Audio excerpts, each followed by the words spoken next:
મહેસાણા જિલ્લાના કડી તાલુકાના અગોલ ગામમાં ગ્રામ પંચાયતની સરકારી જમીન પર થયેલા દબાણને દૂર કરવાની કાર્યવાહી હાથ ધરવામાં આવી હતી। ગ્રામજનોની અરજી બાદ આ કાર્યવાહી કરવામાં આવી હતી।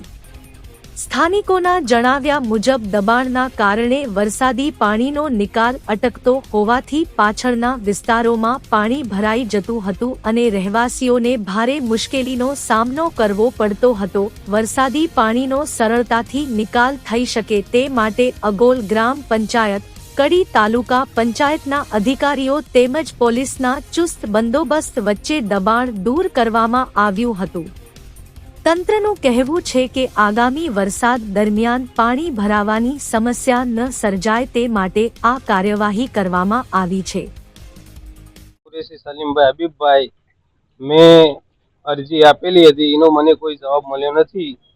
તો મને જવાબ મળે એ માટે સરકાર દ્વારા, ગ્રામ પંચાયત દ્વારા, ટીડીઓ સાહેબ દ્વારા મને જવાબ મળે એ માટે મેં અરજી કરેલી। મને કોઈ જવાબ મળ્યો નથી।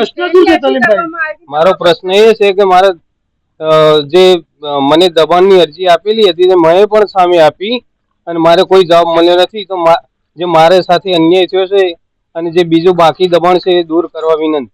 ગામમાં કેટલા દબાણ છે અને તમારું જ કેમ ગામમાં ઘણા દબાણો છે પણ એ દૂર કરાયા નથી અને મારું એકલું હટાવાયું તો એના માટે મેં કાર્યવાહી કરી પણ મને કોઈ જવાબ મળ્યો નથી।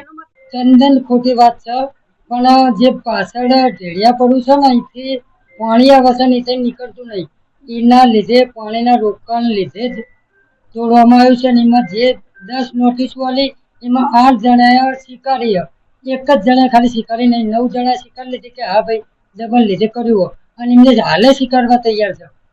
તમારા ગામમાં કેટલા દબાણ છે, તમને આઈડિયા છે? ગામમાં દબાણ છે અને એ અમારો ટ્રાય ચાલી રહ્યો કે જ્યાં જ્યાં રોકાતું હોય પાણી એ બધું સાફ કરવાનો અમારો ટ્રાય ચાલી રહ્યો। દબાણ તો હટાવવાની વાત હોય સાહેબ, દબાણ હટાવવાની વાત હોય તો એક વ્યક્તિને નિયમ કેમ લાગુ પડે? તો અહીં તો વધારે જ પાણી રોકાતું હતું। ગેરકાયદેસર બાંધકામ કરવાનો કોઈને અધિકાર છે? ના, કોઈને નથી, પણ એ આપણો પ્રયત્ન ચાલુ જ છે કે જે ગેરઅધિકારી હટાવવાનું ચાલુ જ છે। એક વ્યક્તિને હટાવવાનું પણ એમના પહેલા નોટિસ પોકી, પેલા કાલે નોટિસ પોકશે, બધાનો ટ્રાય ચાલુ જ છે। બીજાને હટાવતો હા, જે દબાણ હશે તો હટાવવું પડશે ને।